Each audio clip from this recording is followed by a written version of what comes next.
Kalau Kaisang kemudian terbukti dia menerima sesuatu, ada kaitannya dengan jabatan bapaknya, maka sebenarnya bapaknya yang kena, gitu loh. Oke.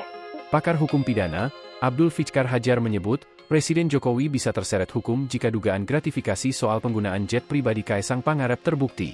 Pasalnya, gratifikasi atau suap objeknya adalah pejabat negara, sedangkan Kaisang hanya warga sipil. Fichkar menyinggung status Kaisang sebagai putra bungsu orang nomor 1 di Indonesia.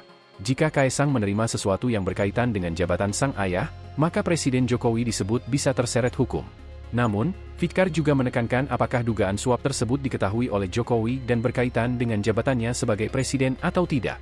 Sebab, Fichkar menilai tidak mungkin seseorang memberikan jet pribadi secara cuma-cuma jika tidak ada timbal balik. Kecuali ada perjanjian bisnis tertentu, dengan catatan bisnis tersebut lahir jauh sebelum orang tua yang bersangkutan menjadi pejabat negara. Seperti diketahui, Kaisang menjadi sorotan setelah diduga naik jet pribadi ke AS bersama istrinya, Rina Gudono. Gaya hidup mewah tersebut membuat publik bertanya-tanya hingga akhirnya direspons oleh KPK. Itu tadi yang saya bilang, gratifikasi itu objeknya adalah pejabat publik atau pejabat negara. Itu objeknya itu dia. Jadi kalau yang bukan pejabat publik tidak kena. Artinya, kalau Kaisang kemudian terbukti dia menerima sesuatu, ada kaitannya dengan jabatan bapaknya, maka sebenarnya bapaknya yang kena, gitu loh. Jadi sebenarnya arahnya itu pada apakah ini sepengetahuan presiden atau tidak?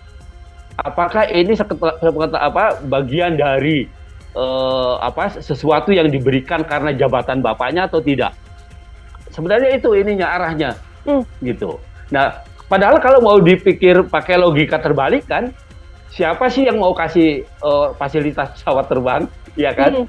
Kalau yang memberikan itu tidak ada yang dipandang atau tidak dapat apa-apa atau tidak orang yang diberikan pesawat terbang itu bukan siapa-siapa, bukan pejabat negara, bukan, atau mungkin kecuali dia punya perjanjian bisnis, gitu, ya. Dan itu pun sebenarnya harus diklarifikasi bahwa bisnisnya itu sudah lahir jauh sebelum umpamanya orang tuanya atau bapaknya itu menjabat sebagai pejabat negara.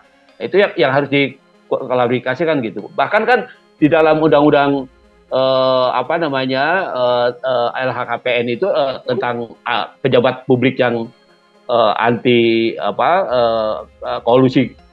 korupsi dan nepotisme itu sudah dinyatakan lebih dahulu. Yang pertama umpamanya ada kewajiban klarifikasi soal harta, ya, harta kekayaan dari keluarga, gitu. Itu satu. Yang kedua, ada pengertian pejabat negara itu tidak bisa menerima gratifikasi, ya, selain pada pejabat negaranya, tapi juga pada keluarganya, gitu.